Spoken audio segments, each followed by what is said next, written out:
Good evening, ladies and gentlemen. The time being 6 p.m, I'll declare the meeting of this ordinary council meeting on the 25th of March 2026 open and move to item 1.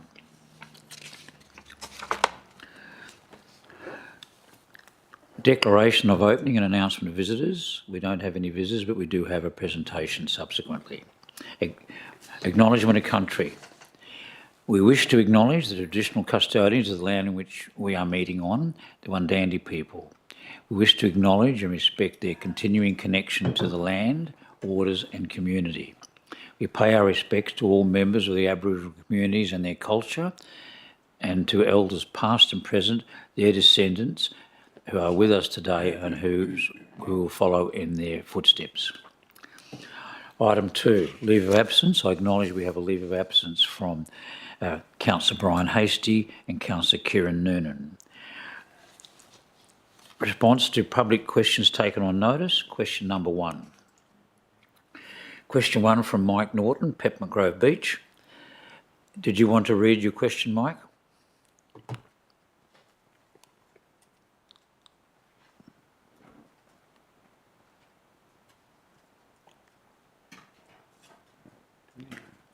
We haven't got Councillor Noonan to administer that.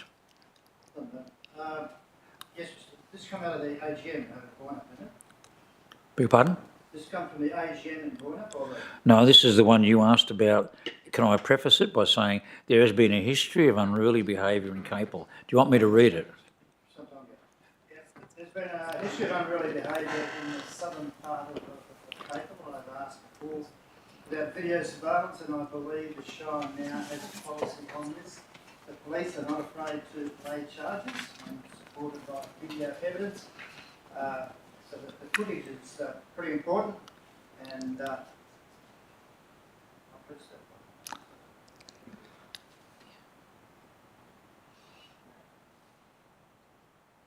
What's going on?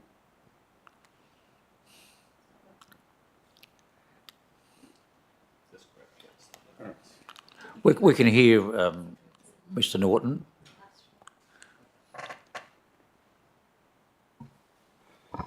Okay, a little bit better. So the police are not afraid to lay charges when supported by video evidence. The footage is very important. That is the timeline to start getting cameras in, and the Shire proceed to work with community on this matter. Thank you, Mr. Norton. Any more, or you can do the response? The reply. The Shire commenced the development of the Community Safety Strategy in 2025 to create an informing strategy of council within the integrated planning framework. This strategy recognises the Shire's diverse individual communities as well as building on the principles of an overall cohesive community. A CCTV policy was developed and endorsed by Council in late 2025. A draft strategy will be presented to Council for public consultation later this year and include a range of potential actions, items, objectives, including consideration of CCTV systems across a range of tools to improve the perception of public safety. Thank you. Can I make a few more comments? No? Not really. Okay, all right, thank you for that. I'll ask another question later. Well, is it a question? At the indulgence of the Shire, at the presiding member, I can allow that, but please keep it brief. Is it a question or a comment? It's comment in relation to things... No comment, just a question.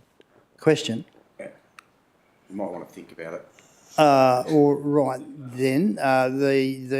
Your response is a bit vague as to how you intend to work with community to put these systems in place. Bearing in mind that we have had a fair bit of experience with the police. Just through the chair. That's fine. Thank you. Through the chair, we haven't started public question time Yeah, yet. no, so perhaps if yeah, look, we'll move on. we move on to public But I question will time, comment and you'll get an opportunity. that I think the reply actually did cover that, and it said that would implement including consideration of CCTV systems across a range of tools to improve the perception of public safety. So it won't be ignored, but it will just take a little bit of time. We now have a question from Dr. D. Finley from Boyanup. Question 1. Dr. Finley doesn't appear to be present tonight.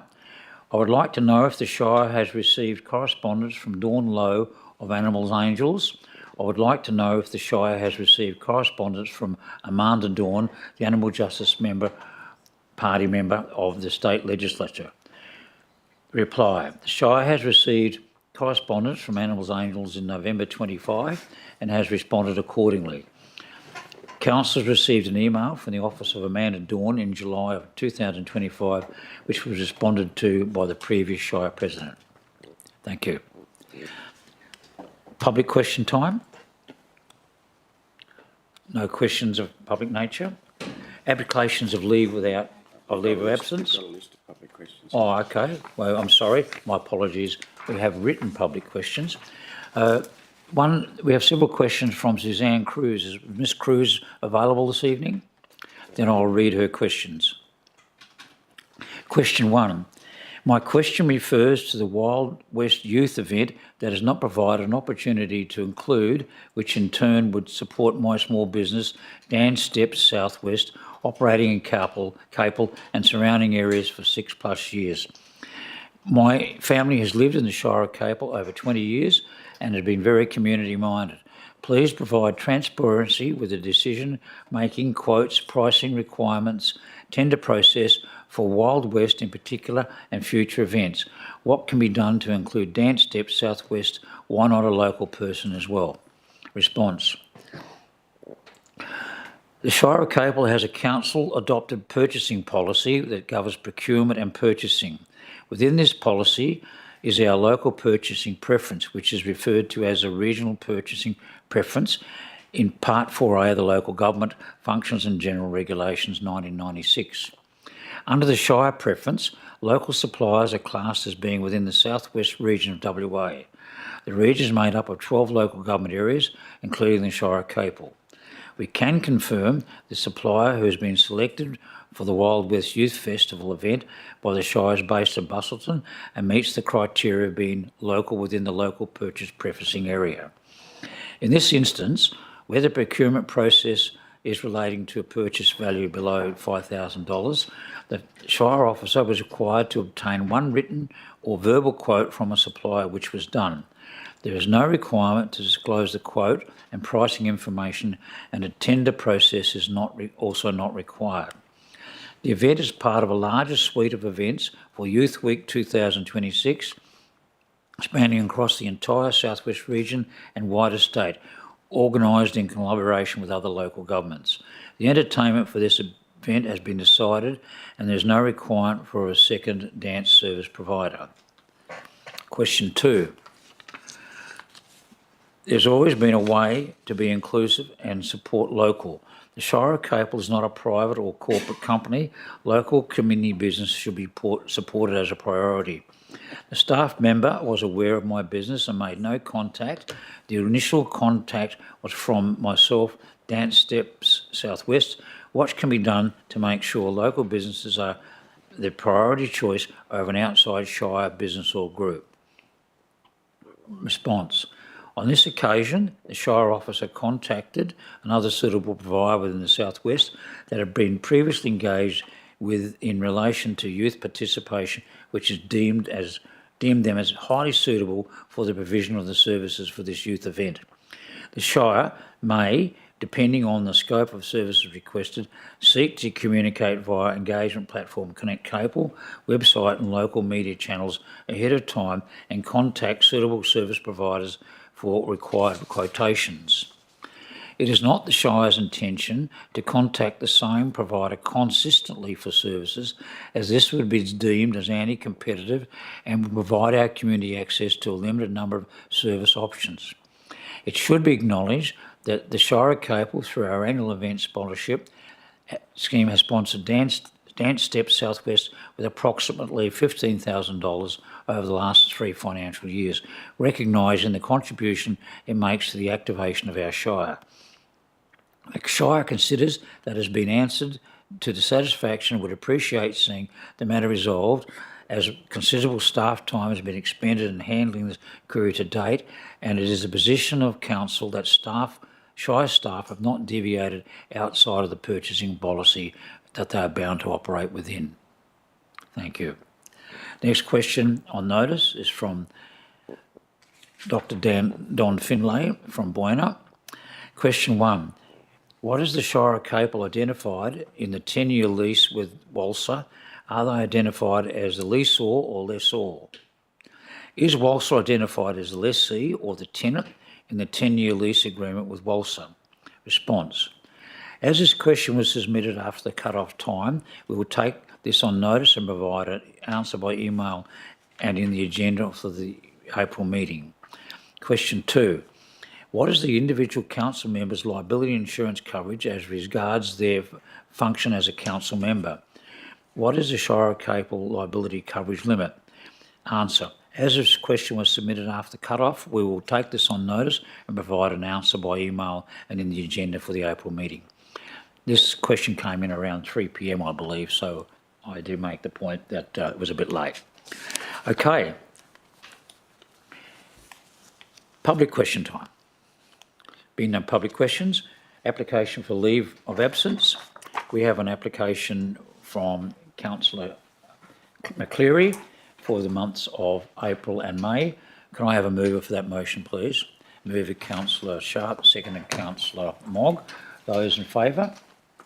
Declare that carried. Notice of items to be discussed behind closed doors. The items to be discussed behind closed doors are the nomination for honorary freeman of the Shire. We'll deal with that at the end of the meeting, the late item in the meeting. Item 8.1, confirmation of minutes, 25th of February 26.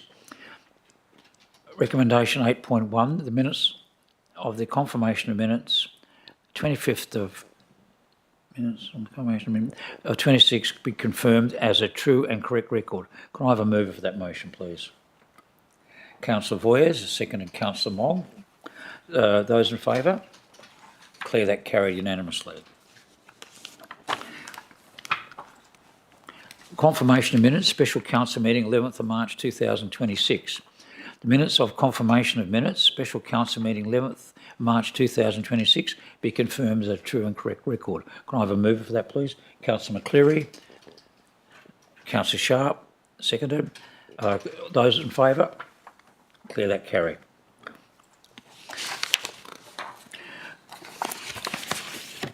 Shire President Activity Report. I won't elaborate on it. It's there for you to read should you choose to, and we did discuss it in the preamble. Petitions, deputations and presentations. Item 10, presentation from Alessandro Stango from Apex Planning. Welcome. This is in respect to item 14.4, Amendment 5 to Local Planning Scheme number 8, support to initiate and advertise Lot 100 in brackets 79 Bustle Highway and Lot 102 in brackets 7 English View, Jalora. Thank you, Mr. Stango. Thank you very much, Shire President. Good evening, elected members. I'm the applicant of Amendment 5 to the Shire's Local Planning Scheme number 8, which is before Council for initiation this evening. I act on behalf of Galati Group. We support the officer's recommendation as set out in the agenda report. The Shire staff have written a very thorough report, which is underpinned by a comprehensive town planning assessment. The purpose of the amendment is to enable the future development of a fresh food market and its associated car parking on the land subject of the amendment.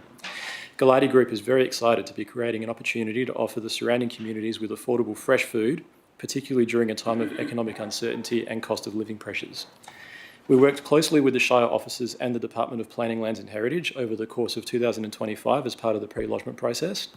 The amendment package, which forms part of the agenda materials, includes expert technical reports which demonstrate the suitability of the amendment and the capability of the subject site to accommodate a future fresh food market.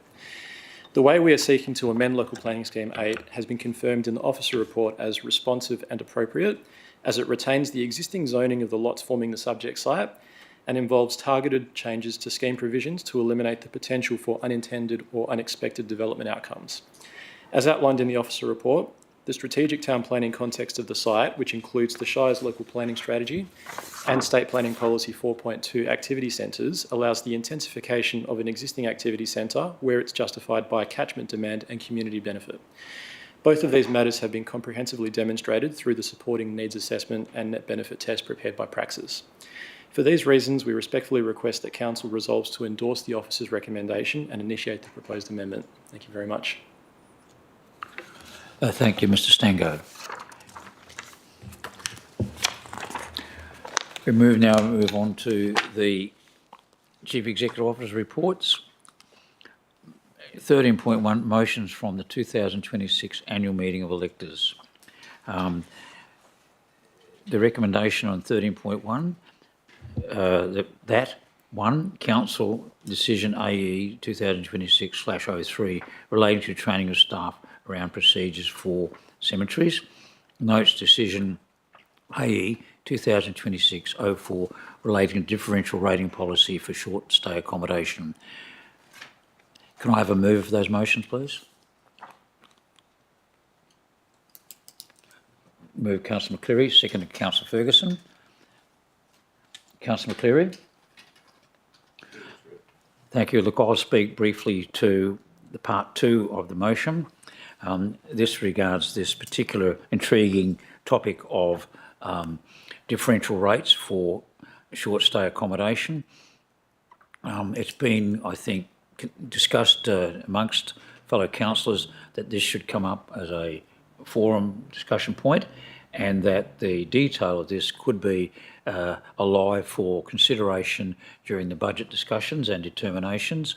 It's a complex issue, and it's not like we're moving away from it entirely. I think we have a collective sentiment that perhaps something that this needs to be looked at on an ongoing basis. Whether we're in a position to actually do anything effectively about it might be another matter, but I don't think the mover of this motion at the electors meeting needs to think that we're necessarily ignoring it.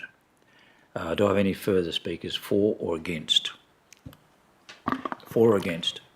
Mr. President, for. I'm sorry. Councillor Sharp? Yeah. Are we asking for discussion about this motion at the moment? No, we're just discussing the motion. I've made the suggestion that we'll discuss it at the forum and during the budget discussions, but we're not going to discuss the technicality or desirability or otherwise of the rating structure at the moment. Okay. Do we have a move and a second? Any speakers against? I'll put the motion. Those in favour? Carried unanimously. Thank you. Item 14.1, Shire of Capel Draft Public Health Plan, endorsement for public advertising. Can I have a mover for this motion, please? Council endorse the draft Shire of Capel Public Health Plan 2026-30 for the purpose of undertaking public consultation for a minimum of 30 days. A mover, please. Deputy Shire President, Councillor Mogg. I'll second it. Oh, no, well, I'm sorry, Councillor Boyers, I beat you to it, sadly. Did you wish to speak to this, Councillor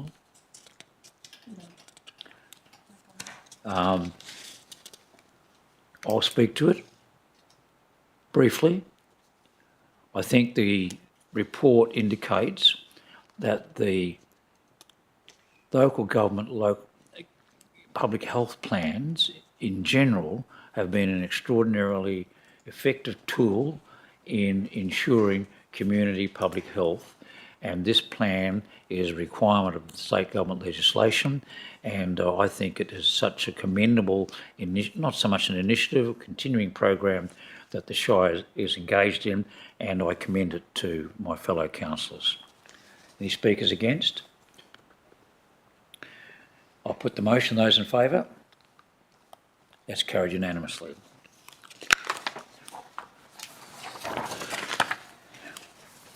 Item 14.2, Shire of Capel Local Heritage Survey.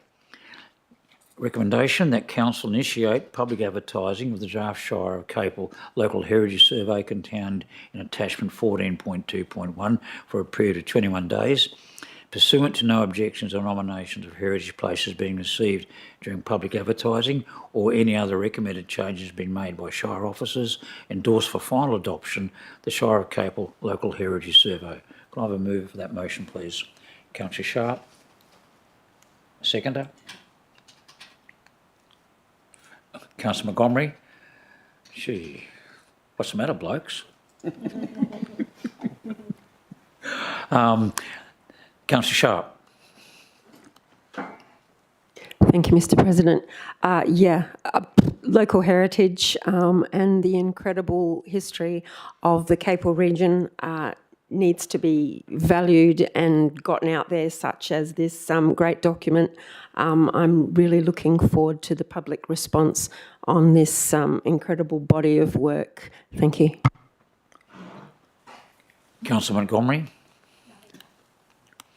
Right a reply? Okay. Councillor, I'm sorry, a question. Thank you, Councillor McCleary. Thank you, Mr. President. Look, I've got a question in relation to Part B of the recommendation, and is it my understanding that if there's no objection or nominations, we're approving it tonight? I would say that's the effect, yes. But I defer that question to the Director of Corporate. Oh, and our colleague in planning and everything else. Yes, thank you. Through the chair, yes, that is how it has been worded and that is the intention. Follow-up question. Thank you. That means it's not coming back to council. Well,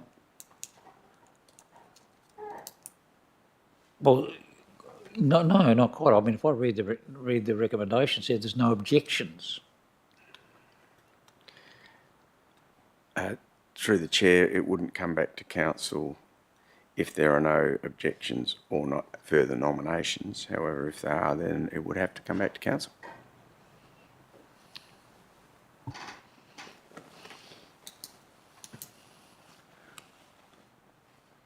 Councillor McCleary? I'm proposing amendment if it's lost. Beg your pardon? If the motion's lost, to remove Part B. You want to move an amendment? It's just to take out Part B, because normally you'd bring a motion back. You'd bring the item back to council, but it's not mentioning that that's saying that we're approving it tonight. That's how I read it.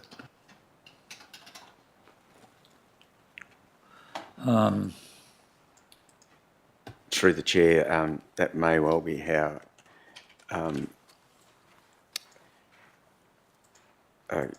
you interpret it, councillor, but that's certainly not the intent.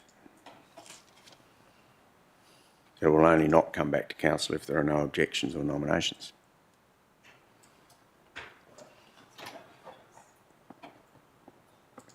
If it were required to come back to council after no objections or nominations, then there would simply be a recommendation to adopt it. So effectively, you're just, well, it would create, it's probably probably a more effective and efficient way of getting this thing done than having to have another report to council and wait another month.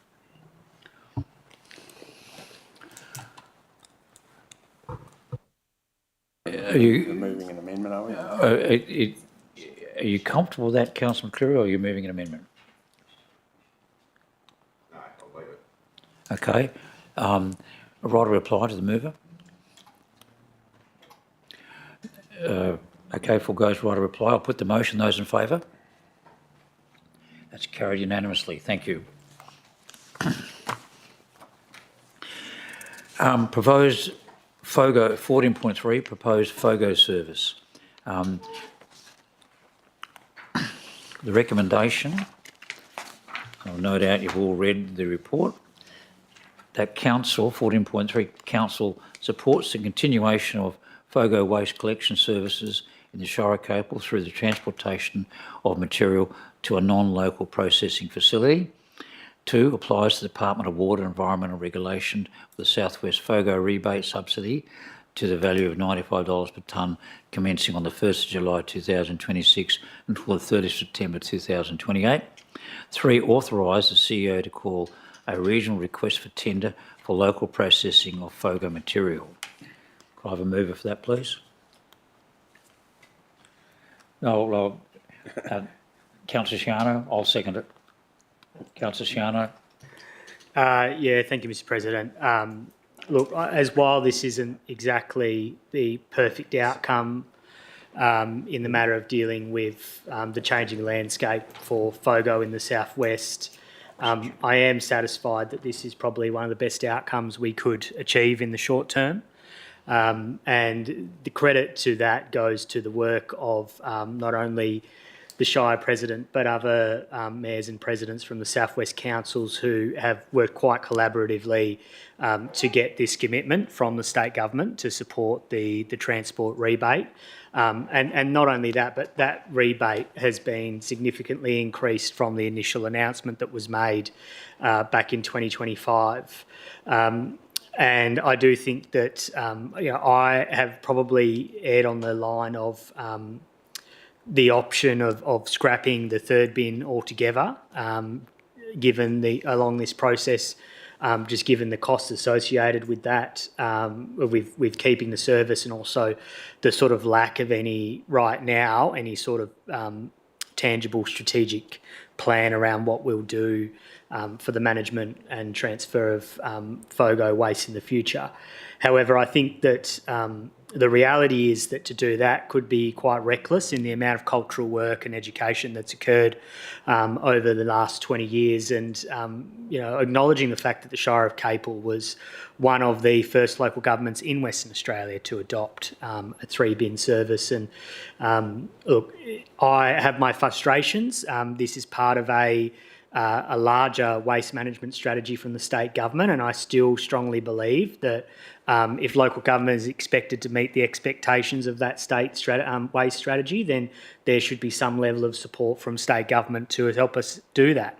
And the realisation that in a modern and complex economy and supply, and supply chains, local government or rubbish isn't just bound to an individual local government. Gone are the days of little waste transfer stations and tips, of which most of our modern communities are built on, from a time when the local government owned their bin, owned their trucks and dumped it at their local waste facility in their backyard, essentially. Waste requires a regional approach. And it's a regional issue. In fact, it's a state, national, international issue. And so there has to be some collaboration there.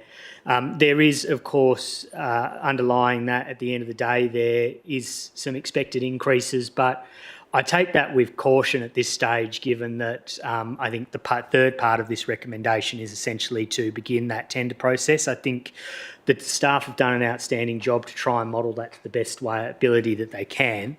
But ultimately, without having a tender for this particular service in front of us, we can't specify exactly what that cost will look like in future budgets.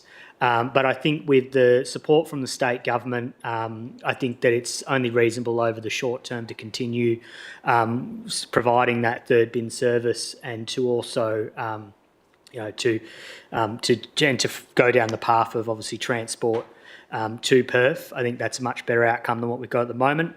And just finally, I guess that 3 years will come up very quickly, and I'd hate to be in this room having to ask for an extension and not thinking, well, what did we, 3 years ago when this became the issue that it did, what did we do to make sure that we wouldn't be in this situation in 3 years' time? But I'm proud of what we've achieved in that space so far. I'm proud of the outcome, and hopefully we can find a long-term solution. So commend the officer's recommendation. Thank you, Councillor Shiano. In seconding the motion, I would broadly support everything you've said. I would make the point that if you look at the report and the comprehensive community survey that was done, by and large, it wanders over the page a bit, but by and large, the community supports the continuation of FOGO in a comfortable majority. There's obviously concerns about the cost, there's obviously concerns about the consequences of not doing it. But I think the point you started to make, and I would reinforce it, is that we've invested so much emotional energy and community culture in trying to manage the FOGO system that if we abandon it at this point, putting aside the fact in order to recover the bins costs a small fortune, that you would never get it back in our lifetimes. I think we make a commitment now to try and keep that continuing going, and in a sense, seeking these requests for tenders and keeping the state government honest about what needs to be done is what we'll be doing, I'm sure, with great vigour. And I commend the motion, and I think given where we started on this late last year and where we've ended up is quite a significant achievement, and I commend staff on the work they've done to develop the material that we've been able to present in the various forums. So I commend the motion. Any speakers against? There being no speakers against, right a reply? No, thank you. Then I'll put the motion. Those in favour? That's carried unanimously. Amendment 14.4. Gotcha. Amendment to Local Planning Scheme Number 8, support to initiate and advertise Lot 100 in brackets 79 Bustle Highway and Lot 102 in brackets 7 English View, Jallura.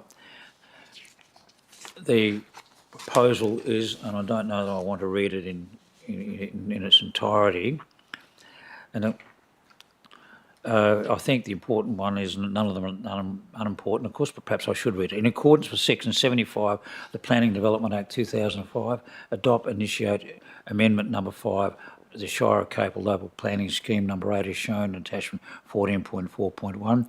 In accordance with Regulation 35 in brackets 2 of the Planning Development Local Planning Schemes Regulation 2015, determine that Amendments Number 5 of the Local Planning Scheme Number 8 is a complex amendment for the following reasons. The amendment is not consistent with local planning strategy for that scheme that has been endorsed by the Commission. The amendment relates to development that is of scale or will have an impact that is significant relative to development of the locality. 3, subject to West Australian Planning Commission's advice that it considers the amendment suitable for advertising and the EPA determination that an environmental review is not required, resolves in accordance with Regulation 37 of the Planning and Development Local Planning Scheme Regulation 2015 to proceed to advertise the amendment in accordance with Regulation 38 of the regulations. A mover? Move Deputy Shire President, Councillor Mogg. Seconder? Councillor Sharp. Councillor Mogg. Move the motion as read. Thank you. Councillor Sharp. No thanks. Any speakers against? Right a reply? Reserve my right, thank you. Well, you can't because it's the end of the meeting. We're going to put the motion to vote. Okay. Those in favour? That's carried unanimously. Item 14.5, thank you. Application 14.5, application remove condition 2 of an approved development application PA 222/2025. Recommendation 14.5, that council in accordance, have we amended that? No. The council in accordance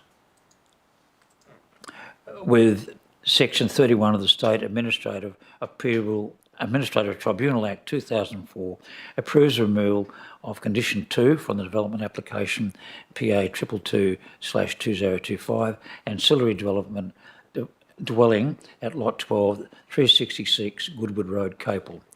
I have a move of that motion, please. Councillor Shiano, second, and Councillor McCleary. Councillor Shiano.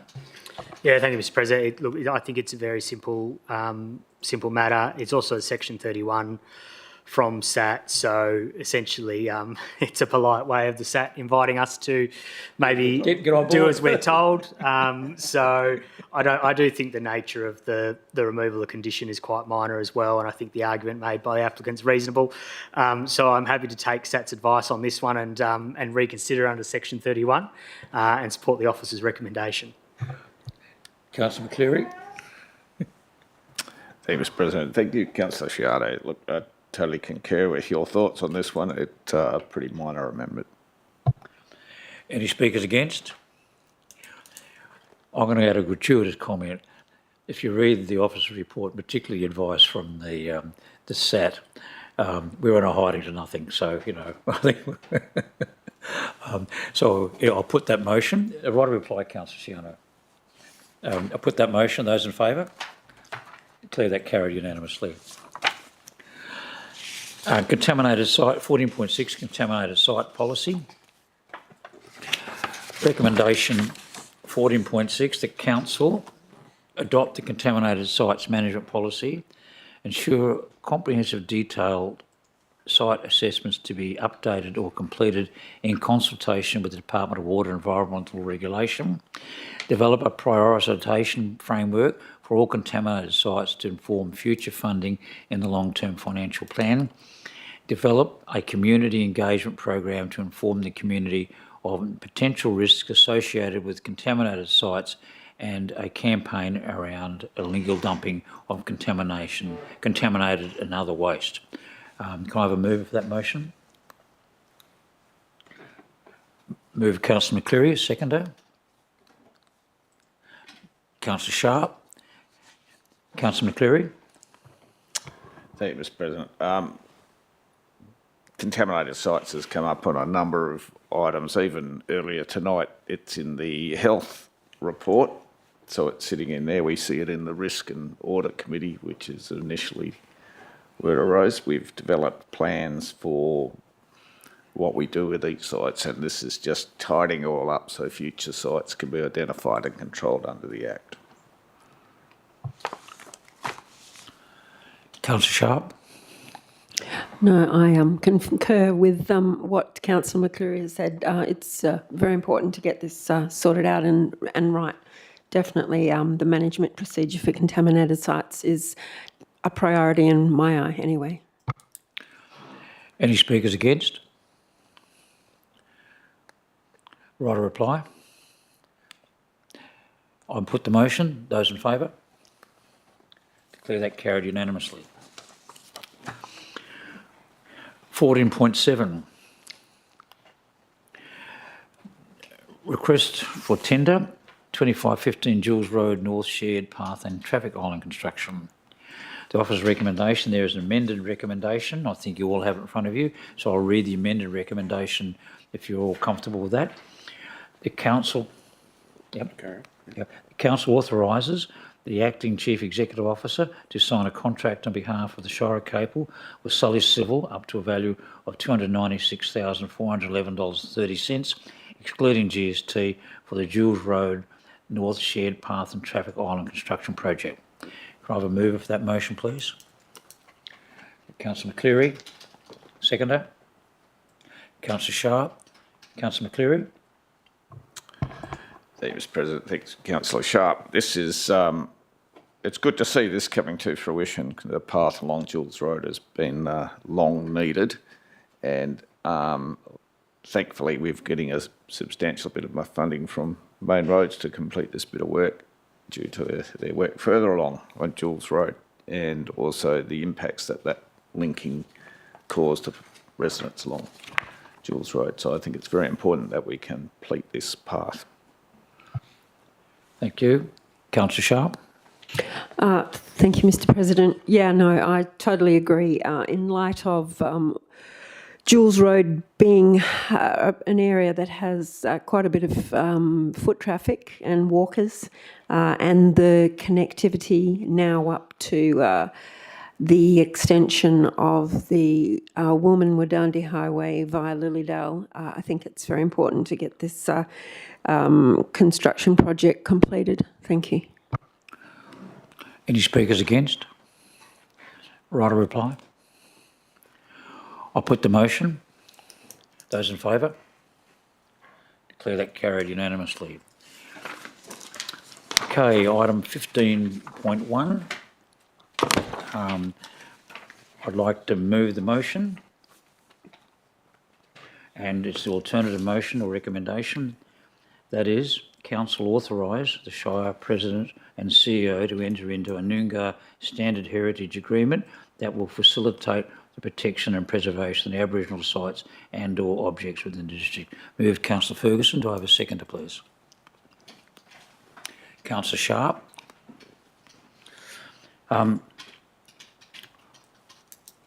have read the agreement, and I'm sure all of you had the opportunity of doing so, or I hope you have.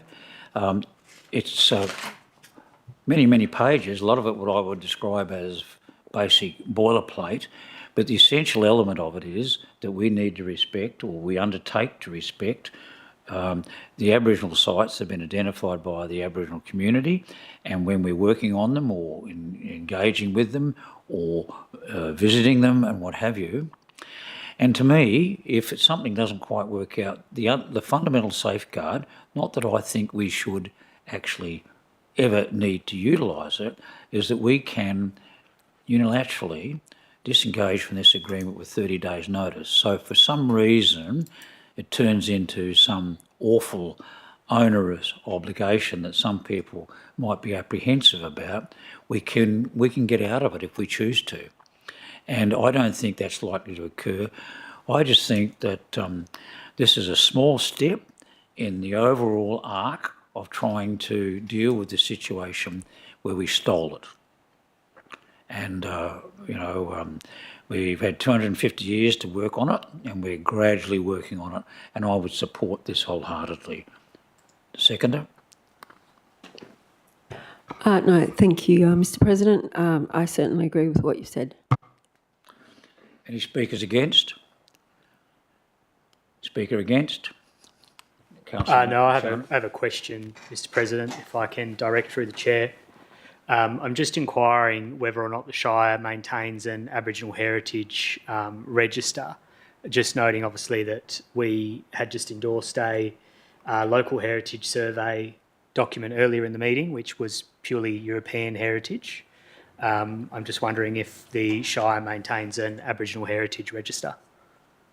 I can't answer that, but perhaps the acting CEO can, or perhaps Director Chamberlain can. Acting, or Director. Thank you. Yes, through the chair. So we don't currently maintain a Shire of Capel Aboriginal Heritage Register. It's all managed by the state's registered sites.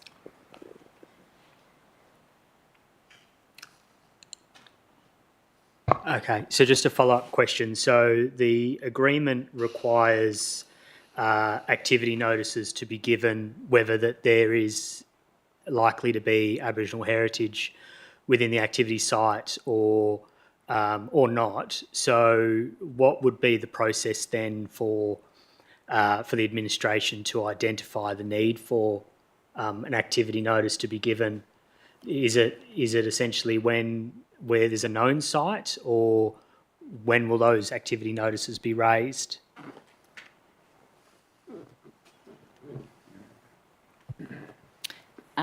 Thank you, through the chair. So as part of any development process or activity, it would be part of the due diligence heading into that project to check the state's register for Aboriginal heritage sites and refer back to the processes in the Act that falls under to determine what our requirements would be going forward. Thank you, Mr. President. No more questions. Thank you, Through the chair, Councillor I might Yarner. just add, if I can. Acting CEO, I'll come to you, Councillor McCleary. Just further to that, one of the provisions in the agreement is to provide the other party with our list of our proposed works for the year. So there's sort of an additional safeguard there, just for them to sort of raise any queries. But the main purpose and of what I consider this agreement is to minimise the risks around any conflict from other parties that may be interested in heritage places. So in this case, Ngalakala Budja would be our sole reference for those activities, and any other party that comes to the Shire to say, oh, we should have a say in this, then we can just refer them to Ngalakala Budget so that we've got some certainty around who we should be talking to, and also some clarity around, based on the state government's established set of fees and charges, some certainty around what gets charged. In the absence of agreement, there is no certainty, and that does present some risk. Thank you. Councillor McCleary, question? Question, yes. Have we had any legal advice on the document before it was presented to us? Through the acting CEO. Thank you. Did consult WA Local Government Association around it. The agreement, I think I might have mentioned in a previous council forum, the agreement was developed by the Department of Planning, Land and Heritage, and in consultation with Walga. So all the legal due diligence, I'm quite confident that all of that is covered. And at the time, the Aboriginal organisations that this was supposed to cover hadn't actually fully formed yet. So unfortunately, they didn't get an opportunity to participate in the development of the document. However, Ngalakala Budget assure me that they are happy with that. In addition to that, the document was circulated amongst all the managers in the organisation, so we all had an opportunity to read it, satisfy ourselves that it was appropriate. Thank you.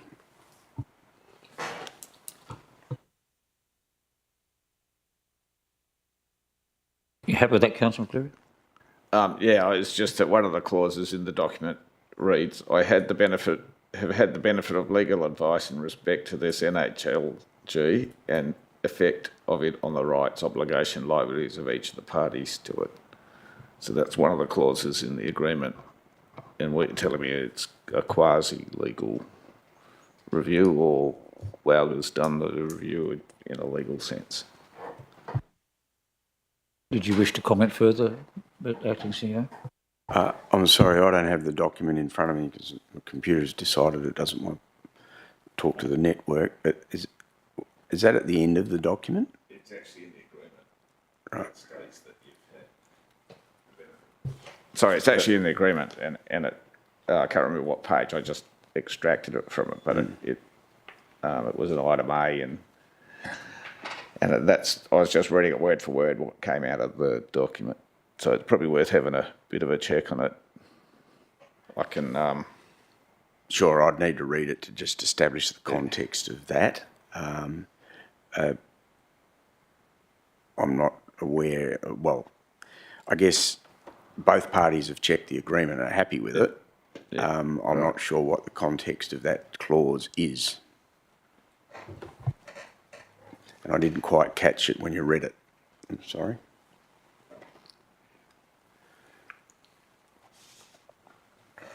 But I'll need to find it if you don't mind giving me some time to find it. I've got the document here now.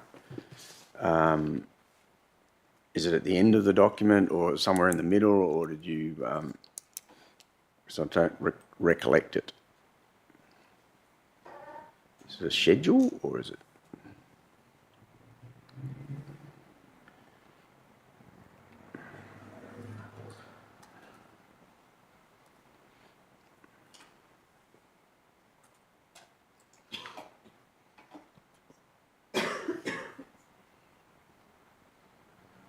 Do you recall what clause it was? Oh, acknowledgement regarding legal advice, is that what it was called? Yeah. Okay.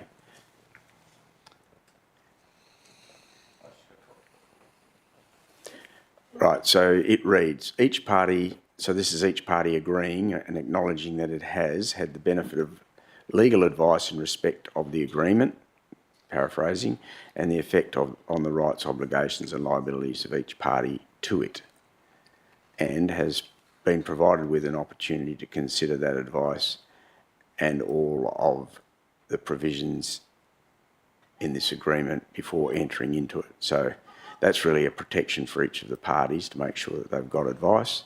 We haven't got legal advice on that. We've relied on Walga's legal advice. I would imagine they would have done a fair bit of due diligence, given it applies to the whole southwest of the state.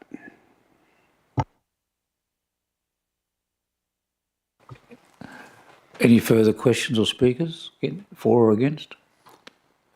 Okay, I'll put the motion.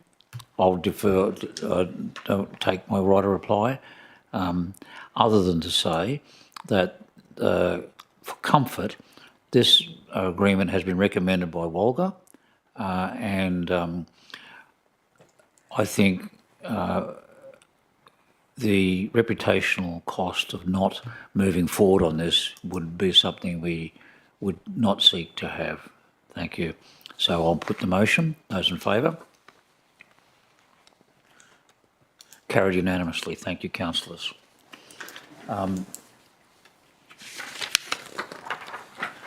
Now move on to item 15.2, 2026-27 community budget requests. There's quite a comprehensive report from staff in the business paper, not necessarily in the recommendation. And do I have a mover for the recommendation 15.2?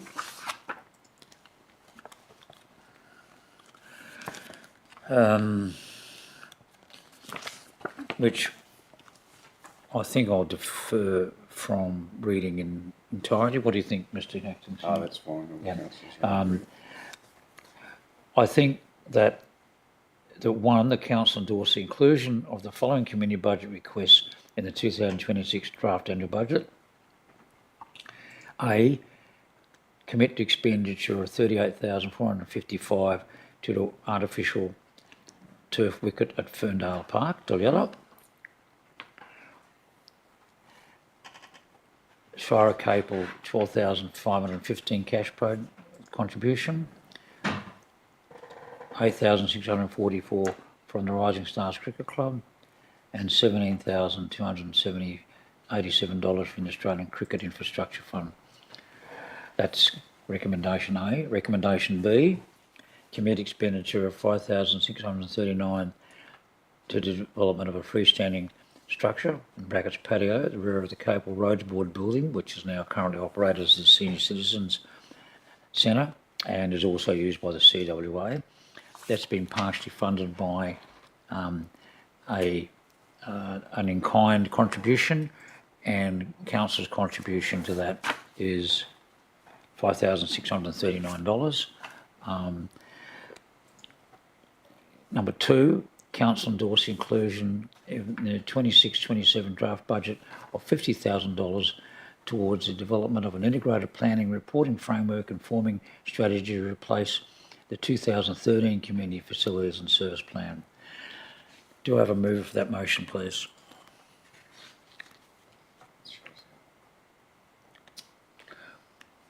Councillor Mogg, thank you. Deputy Shire President Councillor Mogg, the seconder.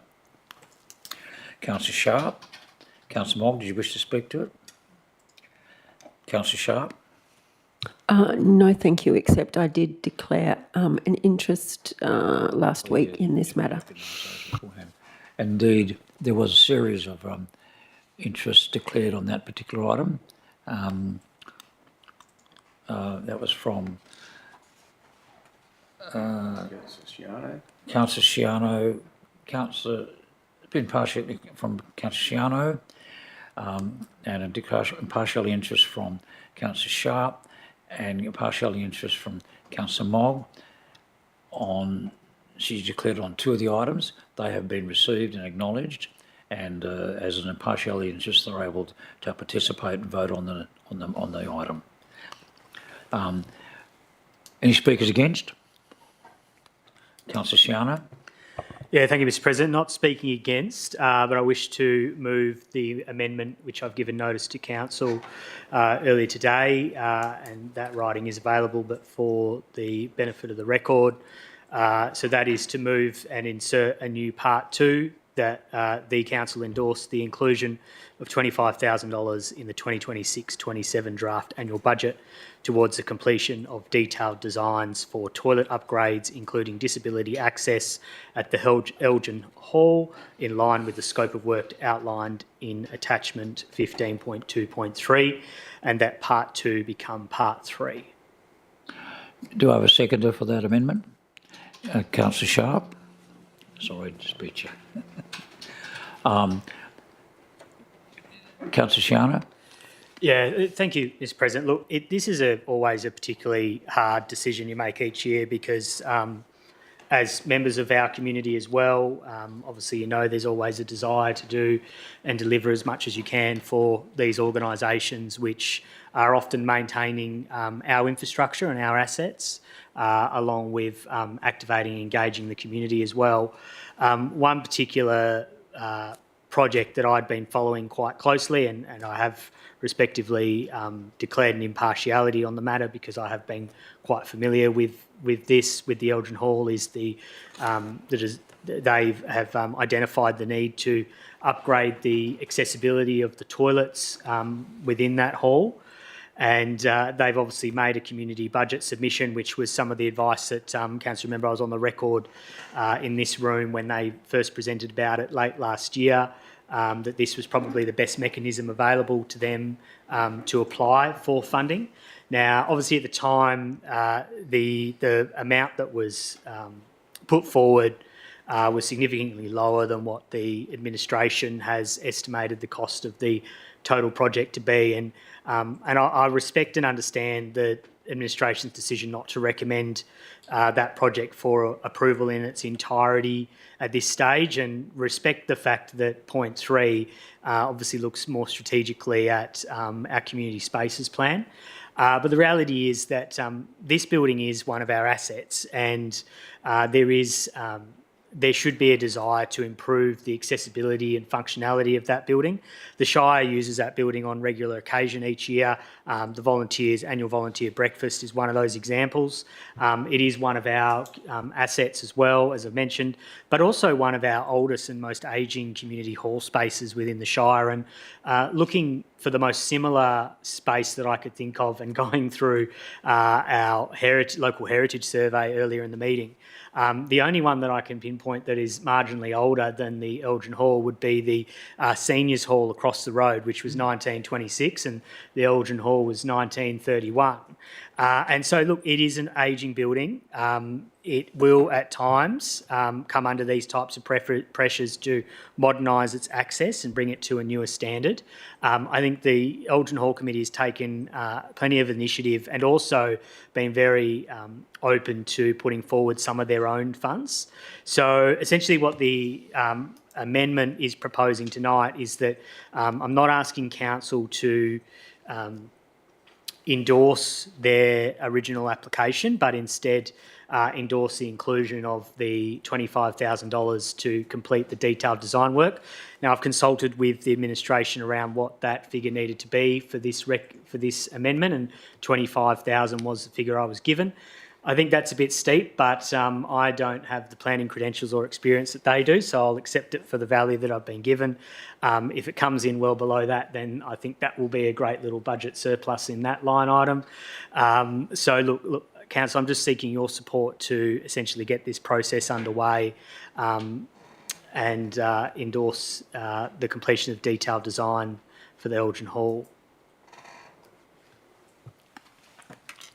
Councillor Sharp. Thank you very much. I'd just like to support Councillor Shiana's recommendation here because history is really important to me, and I've had the pleasure of attending Elgin Hall on a few occasions, and just letting you know, Councillor Shiana, the Elgin siding was established in 1895, and the Elgin Hall was obviously instigated in 1931. So we're talking about some really substantial history. And when I've been to that hall and you're in that space, it's really, really special. So I've listened to the committee talking about their desire to have upgrades to the bathroom facilities, and look, I think this is a wonderful thing that Councillor Shiano has brought up, and I would really love to see this happen, and that hall get the love and attention it needs to keep it into its next century. Thank you. Speakers against the amendment? Councillor Ferguson will speak against it. Councillors, what you're doing in adopting this amendment in terms of the $25,000, that's the starting point. The outcome is likely to be 10 times that, because once you give the community and the group associated with the hall the expectation that this will be achieved at some point into the near future, they will be looking for and expecting that council proceed after the detailed planning process and it comes to council as a budget item, that it will be implemented. So we're not deciding on $25,000 expenditure, we're probably determining a $250,000 expenditure. Now, the hall is an amazing, delightful and valuable asset to the community and to the Shire, but in the end, it's a matter of priorities. It does functions adequately. Yes, this particular variation would be desirable and would probably bring it up to contemporary, ultimately, should it be embodied, bring it up to contemporary standards in respect to this particular part of the hall. But I can't support, without it being incorporated thoughtfully into the long-term management plan, that we can offer $25,000 to do a planning exercise which will inevitably, and it's already been said by the mover and the seconder, it's the beginning of the process. It's not the end of the process, and so I can't support it and I'll be voting against it. Thank you. Any other speakers for or against? Councillor Mogg. Thank you, President. Question. 2-3 years ago, we had a audit on the toilets around the Shire, came to council, and is there a reserve built for that or recognised on action on any plan towards works for program of works for toilets?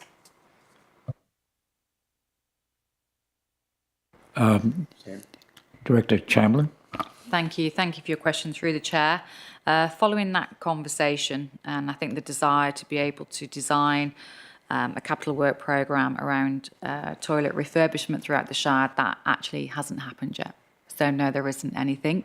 There isn't a dedicated Shire refurbishment programme, toilet refurbishment programme within the Shire at this moment in time. Albeit, there is now a dedicated 10-year building programme of works that came to council in the workshop last week, and toilet refurbs are a part of that.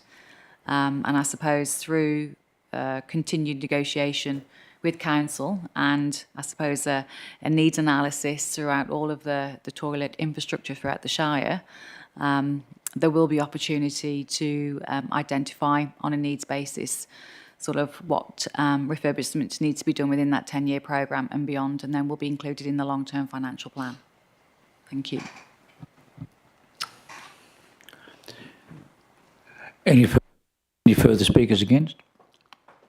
Then I'll put the amended motion. Those in favour of the amendment, please raise your right hand. That's Councillor Sharp, Councillor McCleary and Councillor Shiano. Those against? Councillor Montgomery, Councillor Mogg, Councillor Ferguson and Councillor Voyers. That's lost. We've moved back to the substantive motion and we move back to the original mover and seconder of that. I think we had that, didn't we? Yes, Councillor Mogg and Councillor Sharp. Did you wish to speak further to the motion, Councillor Mogg? Councillor Sharp? Speakers against? Right of reply? I'll put the motion. Those in favour? It's carried unanimously. Thank you. We now move on to item 15.3, that council, and I note there is an alternative motion, which I assume is the one on the paper here, that alternative, this is the recommendation 15.3 alternative, that council, 1, approves the Dalyellup Library and Youth Hub Integrated Community Services Plan and rescinds and replaces the Dalyellup Multipurpose Community and Youth Centre Operations and Management Plan. Can I have a move for that motion, please? Councillor McCleary. Seconder. Councillor Ferguson. Geez, it's not my bounden duty, you know. Councillor McCleary. Thank you, Mr. President. Yeah, look, we're finally getting to the hub, and I know that there was some planning up front of how this looked, and some adjustments have been made. So I think it's appropriate that we go ahead with this motion. I would, in seconding the motion, I'd like to ask a question. When we finally, through you and to the director, I imagine, when we finally complete the construction phase and we take possession of the building and we finally got the final number, and we have we know how much we're going to borrow, and we know how much that's going to cost us when we get to that point, does that become part of this budget consideration, or is it get buried in the balance sheet as an item that we cover under loans? I'm not sounding negative. I'm just curious. No, I understand. And look, in full transparency, it's the first time the Shire would have taken on a building like this, and I think in terms through the design of the draft budget and the costings that's done to date, and once obviously we've paid for everything, we've realised what the loan value is going to be, which may be different in terms of what we forecast in the budget process for this financial year. All of that will come back to council, including ongoing monitoring in terms of how we're tracking against what we forecast. And when we design the budget, we will try and make the line items, the operating income and revenue line items relative to this facility, very specific, so you can differentiate when you go through and you can see how we're tracking. But, you know, similarly like we do with the corporate business plan, when we set the budget for the corporate business plan, and we set what the targets are, and every quarter we come back to council and we report how we're tracking against that. I've been talking with officers about doing something very similar about the progress of this facility and bringing that back to council, so you can see the journey we're going on from the start and how we're tracking in year one, and that's from an operational perspective in terms of service delivery, but then obviously how that's backed up through the financials of what we said at the start of the financial year. That's the intention. The supplementary question, I take your answer and accept it wholeheartedly. So when we were comparing this against the original proposed plan of operation, and that's been rescinded, if we're comparing apples and apples, we didn't actually have the provisions for the loan costs in there either. So in comparing apples and apples, this is what we're dealing with. Thank you. Any speakers against? Right of reply. Councillor McCleary. If it goes the right of reply, I'll put the motion. That's carried unanimously. Thank you.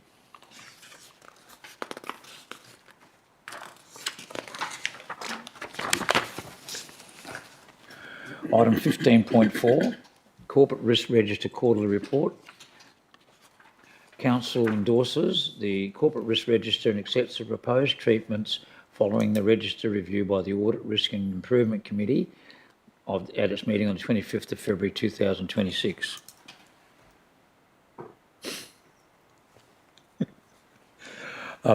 Moved, Councillor Mogg. I think you chaired that meeting, did you not, Councillor Mogg? Pardon? I think you chaired that meeting, did you not? Yeah, actually, I can't. Yes, that's fine. Seconder? Councillor Voyers. I'm sorry, Councillor Sharp, I spotted Councillor Voyers first. Is there any Do you want to move? Councillor Mogg, did you want to speak to the motion? No, I just move it as read. Councillor Voyers? Yes, moved as read. Any speakers against? Right, a reply. I'll put the motion. Declare that carried unanimously. 15.5, 2025-26 mid-year budget review. The offer of recommendations, 15.5, adopts the budget review of actual financial performance compared to 25-26 budget and anticipated end-of-year financial result. Approves the following expenditure from municipal funds not included in the 25-26 annual budget. A, variable messaging board funded from state government local election commitment grant, capital expenditure 40,000. B, Ordinary Council Meeting 2025-226 royalty from regions grant funding for Develop Surf Club Beach upgrade, state government commitment of $1 million for upgrade, improved amenities and access to Develop Beach 25-26 portion, capital expenditure by Parks $300,000. There is also then a very comprehensive list of provisions, budget amendments for the 25-26 budget. I don't intend to read them all out. There is a number of highlights in there that I might mention. Operating grants are down.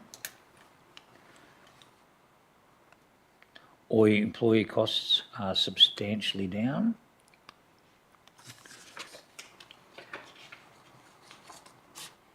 Capital expenditure is down. Sorry, Councillor McCleary. And in general, I would say it indicates a well-managed activity. But do I have a mover for that, please? Councillor Mogg. Seconder? No. Councillor Montgomery, thank you. Councillor Mogg.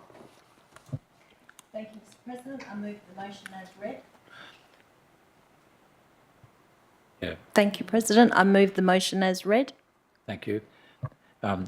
Councillor Montgomery. Speakers against? No speakers against. Right, a reply. I'll put the motion. Those in favour? Carried unanimously. Item 15.6, accounts paid during the month of February.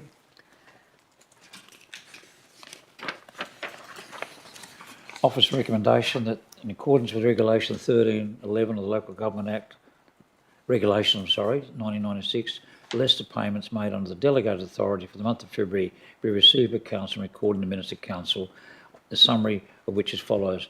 Schedule of accounts covering electric fund transfer and electric fund transfer numbers such and such and such and such, equated to $3,291,551.31 during the month of February 26. Payroll payments for the month of February 2026 equated to $682,894.36, transferred to and from investments are listed. Can I have a mover for that motion, please? Councillor Mogg, seconder. Councillor Montgomery. Oh, I love you too. Councillor Mogg. Thank you, Mr. President. Again, I move the motion as read. Councillor Montgomery. Speakers against? Right, a reply. I put the motion. Those in favour? Carried unanimously. Financial reports 28th of February 2026. Officer's recommendation 15.7, in accordance with Local Government Financial Management Regulations 1996, Section 34 in brackets 4 in brackets A, the Council receives the financial reports for the month ended 28th of February 2026. Can I have a move for that motion, please? Councillor Sharp. Councillor Mogg. Councillor Sharp. as printed. As read. Councillor Mogg. Speakers against? Put the motion. Those in favour? Carried unanimously. New business of an urgent nature. I'm not aware of any, so there's no new business. Public question time.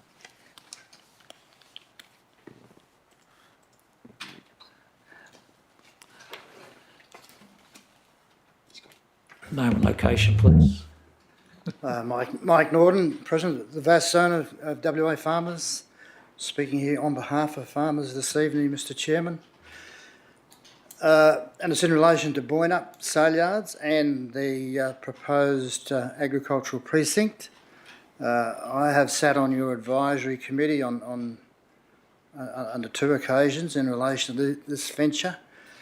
We haven't had a meeting for quite some considerable time. I guess the first question is, what's the plan to keep industry advised going forward via your advisory committee in the near future or otherwise? A lot of us believe that Boynup will come under extreme pressure from animal welfare issues and probably environmental issues going forward. So a lot of us are getting fairly nervous about the long-term future, not necessarily from the Shire. We're very happy with the backing that the Shire has given us, but there are other things afoot there could bring that site unstuck. Obviously, we need to keep pushing as hard as we possibly can on the precinct to demonstrate to government departments and politicians that we're dinkum and getting this site relocated and getting the necessary welfare and environmental issues under control. I know our organisation went back to the Minister on the 17th of February and asking for help in the purchase and relocation of Boynup, and got told to go away and don't come back again. So government help for the purchase of that block and relocation is not going to be forthcoming, certainly from Jackie Jarvis. There may be other section of government that may help us if we package the deal up somewhat differently. So, Mr Norton, I think we appreciate your advocacy, and it's not lost on any of us, but we need to stick to a question, and the question is, when is that committee that you served on likely to reconvene? Is that the question? certainly is, as to when you're going to reconvene your advisory committee to keep the farming community. There's a lot of very concerned beef. Well, then I might invite the acting CEO to respond if he has any information in respect to that. Thank you, Mr President. I understood there was an advisory committee for the development of the business case. I wasn't aware that advisory committee was intended to continue after the finalisation of the business case. However, I will have a look at that and see whether that was the intent. Well, we weren't advised we're being terminated. It was your previous acting CEO that we had the last meeting with, and he seemed to think it was going ahead. Obviously, that's changed. Look, I think I'll take the question and I'll look into it for you. Look, I think this is not a formal response, but just collectively to say that everyone in this room is fully supportive of the agenda, but we don't know the answer to that question, particularly in the sense, was it intended to reconvene that advisory committee after it performed its basic function? But we'll have a look at it, and if there's room to do so, we'll certainly engage, and we'll certainly look at any other mechanism where we can communicate and engage with the agricultural industry. Thank you, Mr Chairman. If we all operate in separate silos and don't talk to one another, nothing much is going to happen. Well, look, you're here and we're listening to you very carefully. Thank you. I can confirm that the last advisory committee meeting was not attended by the acting CEO, it was attended by the former Director of Infrastructure and Development. I do know that for a fact, but I will look into it. Thank you. Mr Norton, we're on your side. Yeah, but not getting much traction. That's, Well, that's the problem. look, you know, that it takes a fair bit to turn the ship around and get it steered in the direction we want it to go. We're working at it. We might look like we're serene ducklings on the surface of the pond, but I tell you what, we're paddling furiously under the water. Thank you for your indulgence, Mr. Chairman. Thank you.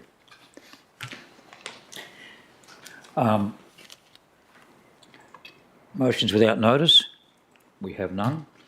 Notices of motion for consideration of the extraordinary meeting of council? We have none. We now move to the items for consideration behind closed doors. The meeting to be closed to members of the public in accordance with the Shire of Capel Standing Order Local Law 2016 12.1G to consider the following confidential items. Can I have a mover for that, please? Move Councillor Sharp, second Councillor Voyers. I'll put that motion. Declare that carried unanimously. Declare that carried unanimously. Thank you.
So we now actually move to close the meeting, I think, unless there's something else to come up. Madam Secretary? Okay. Then I declare the meeting closed at, what is it? 7:23. Thank you. Thank you, councillors, and thank you, staff. Thank you, Councillor Moore. Were you? Good.